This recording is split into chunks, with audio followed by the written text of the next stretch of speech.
Capítulo 3, 1 y 2. El 1 decía: Oh Janardana, Krishna está hablando a Arjuna. Oh Krishna, si es tu opinión que la sabiduría es superior a la acción, ¿por qué entonces me urges a la acción horrible, oh Krishna, oh Keshava? Si es tu opinión que la sabiduría es superior a la acción, ¿por qué me haces participar en esta acción, en la batalla? 2. Desconciertas mi entendimiento, por así decirlo, con una afirmación aparentemente contradictoria. Dime con certeza una de ellas mediante la cual pueda alcanzar el bien supremo. Me estás liando, no te entiendo. Me estás confundiendo. Yo estoy seguro que quieres explicarme bien, que quieres enseñarme bien, que quieres que destroce mi confusión, que trascienda mi confusión. Pero es como si me estuviera confundiendo aún más. Como si estuvieras desconcertando mi entendimiento, por así decirlo. Sé que no lo quieres hacer, pero me estoy confundiendo. No soy capaz de entenderte. Por eso digo, por así decirlo. Porque tus afirmaciones parecen contradictorias. Si el conocimiento es lo superior, porque entonces tengo que actuar más haciendo esta acción horrible. Dime con certeza una de ellas, mediante la cual puedo alcanzar el bien supremo, el conocimiento o la acción. Dime una de ellas. Entonces, antes de escuchar la respuesta de Krishna, estos dos versos, los dos primeros versos del capítulo 3, nos muestran que Arjuna no está simplemente siguiendo ciegamente las instrucciones de su maestro, de Krishna, sino que realmente le quiere entender. Le quiere entender para atraer a su interior esta experiencia directa, fruto de la comprensión plena. Hace estas dudas no porque ponga en duda a Krishna o la enseñanza, sino que realmente no tiene claridad sobre lo que quiere decir Krishna, entonces quiere entender.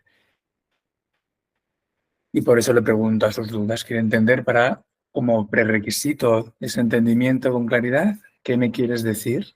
¿Qué debo practicar para practicar y por tanto tener esa experiencia directa de la enseñanza de Krishna?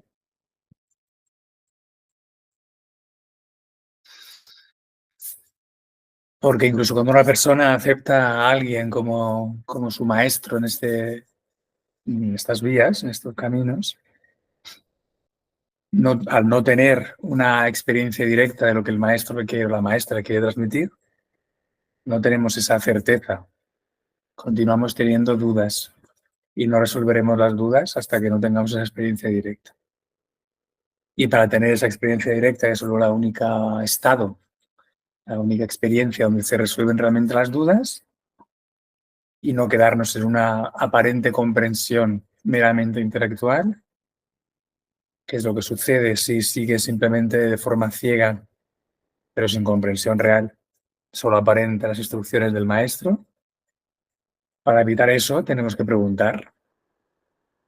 Por eso es la importancia de las preguntas, el manifestar las dudas, porque solo preguntando podemos realmente resolver las dudas. Si nos quedamos con una aparente comprensión exterior, solamente intelectual, pero en realidad tenemos dudas, no podemos practicar bien, no podemos, por tanto, tener una experiencia directa plena.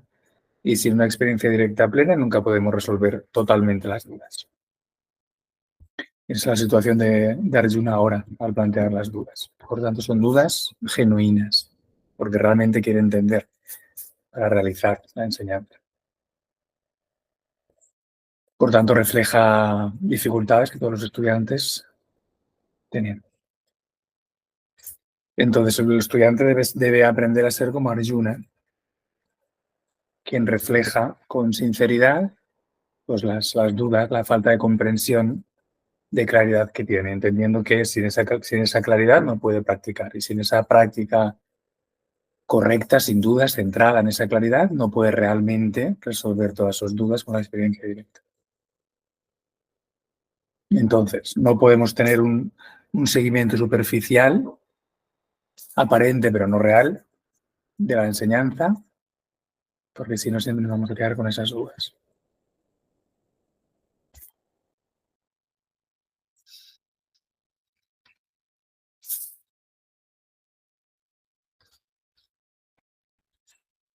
Y el maestro, la maestra no se cansa de responder a las dudas, para aclarar las dudas de sus alumnos, de sus discípulos.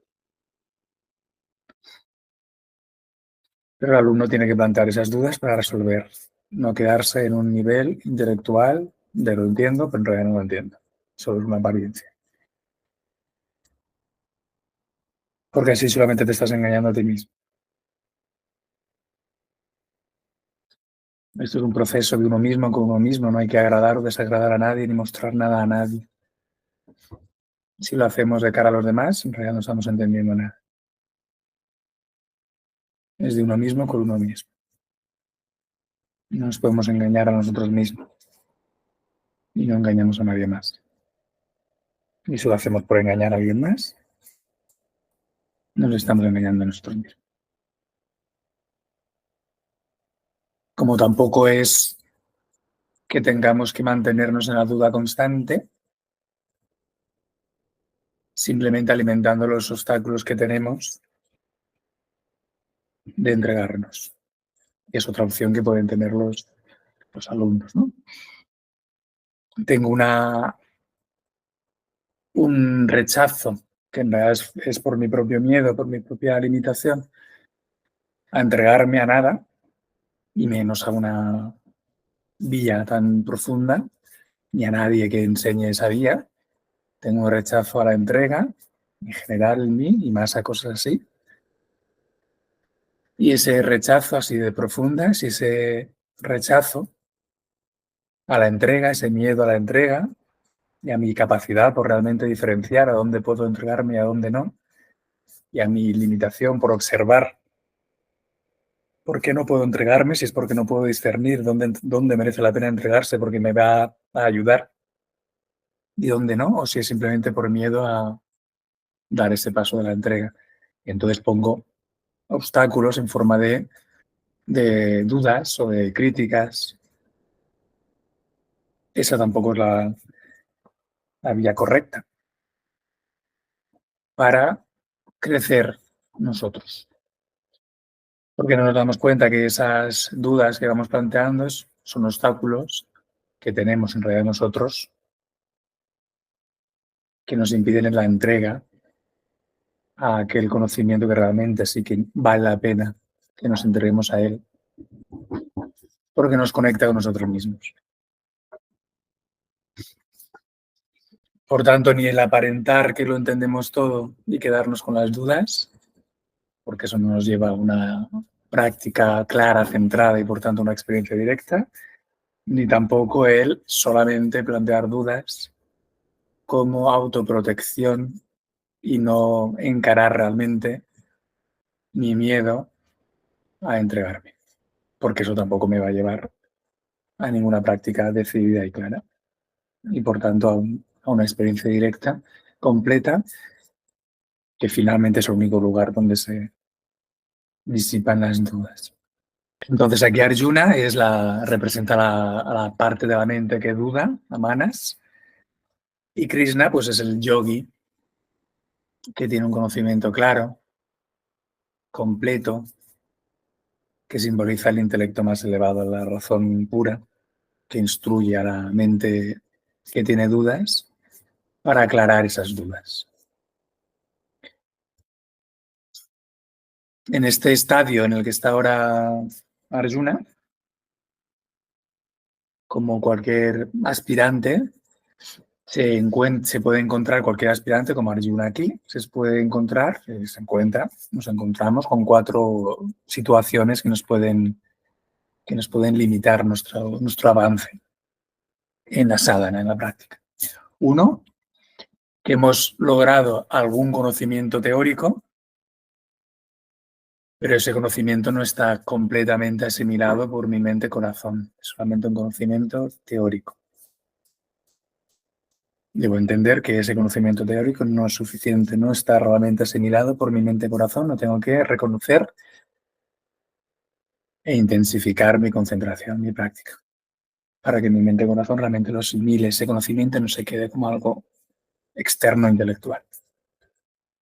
2, entre las dificultades que el sadhaka se puede encontrar y se encuentra. 2, no está haciendo un método de sadhana con determinación, no está llevando a cabo una práctica clara, concentrada, con una mente unificada, centrada en su práctica de contemplación, del ser, de la vida habitando en su cuerpo, y recordar sentir ese ser, esa vida habitando en su cuerpo y entender que todo cuanto vemos con los sentidos y la mente son movimientos en esa misma existencia, en esa misma vida. Recordar la enseñanza, concentrarse en ese sentimiento para interiorizar esa enseñanza de la conciencia en sí misma y no solo la conciencia del movimiento. Segundo problema, por tanto, segundo obstáculo a trascender, que no llevamos a cabo una práctica sincera, definitiva, centrada. 3, los deseos, los apegos respecto a la multiplicidad, al mundo de los objetos, al mundo de los sentidos, y mis ideas que me apegan a ese mundo de los sentidos. Observo la multiplicidad, genero apegos, genero deseos y me quedo ahí enganchado. Y ese apego es una fuente de dolor, es una fuente de limitación porque no me permite esta concentración en la práctica y en el conocimiento. Y 4, como consecuencia de ese apego, pues la razón pura, este intelecto, este Krishna en mí, no funciona. No conecto con la razón pura en mí, con la parte más elevada de mi órgano interno, con mi buddhi, con mi razón pura, y por tanto no la escucho, no me puede guiar para resolver las dudas de mi mente y entender cómo moverme en el mundo y concentrarme en la conciencia en sí misma. Esos son los 4 obstáculos a los cuales se enfrenta el estudiante, que solo tiene un conocimiento intelectual y no reconoce que no está asimilado ese conocimiento en su mente-corazón.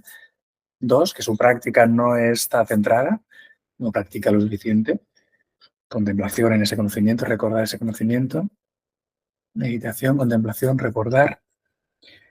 3, deseos, apegos respecto a los movimientos. Y 4, como consecuencia de esos apegos, pues mi intelecto no funciona. No conecto con esa razón pura. Si intensificas tu práctica y tu disciplina para concentrarte en tu práctica, de concentración en la conciencia misma, en la vida que habita en tu cuerpo y reconocerla también fuera y dentro de la misma, esa práctica, esa disciplina te va dando fuerza de voluntad, fuerza interior, autoconfianza, y alcanzas la determinación de salir de los viejos hábitos mentales, de viejos hábitos de comportamiento, tanto mentales como externos, que te impiden esta práctica, que te impiden esta concentración, que te van asfixiando, que te van limitando. ¿Cómo salgo de esos hábitos mentales y de comportamiento? Intensificando la práctica. ¿Y cómo intensifico la práctica? Queriendo y aplicando, por tanto, determinación y disciplina. Así, con más práctica, motivada por tu motivación, por tu disciplina, aunque a veces no tengas excesiva motivación, pero con tu disciplina aplicas tu motivación, que no te apetece, quiero decir, pero con tu disciplina aplicas tu motivación y lo haces. Si haces eso, con tu disciplina, incrementar tu concentración, tu práctica, pues de ahí vas sacando más fuerza de voluntad, más claridad, más voluntad, más autoconfianza. Y así tienes más claridad, más fuerza para ir transformando los hábitos que te alimentan esos 4 obstáculos en tu práctica que hemos visto. O sea que la clave de la autotransformación para incrementar tu concentración e ir trascendiendo los obstáculos en tu práctica de autoconocimiento es la práctica y la disciplina para llevar a cabo esa práctica el mayor tiempo posible, con la mayor concentración posible. Teniendo muy claro cuál es la práctica, que es el discernimiento de lo permanente y de lo efímero, en uno mismo y en lo que percibimos. Mucho antes de que la acción se manifieste fuera, la hagamos fuera, se lleva a cabo de forma sutil en el mundo interior, en la mente. La fuente de la acción es, por tanto, el mundo interior.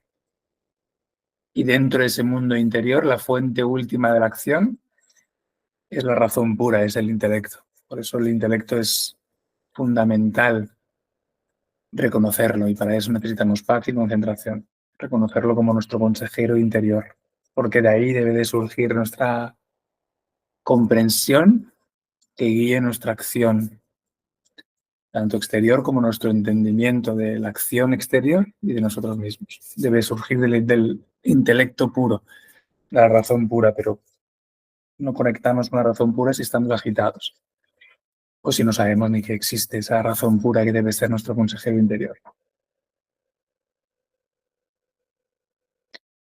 Y por eso decimos que todo culmina finalmente en el conocimiento, donde todo surge es en el conocimiento, donde todo es en el conocimiento y donde todo se disuelve es en el conocimiento.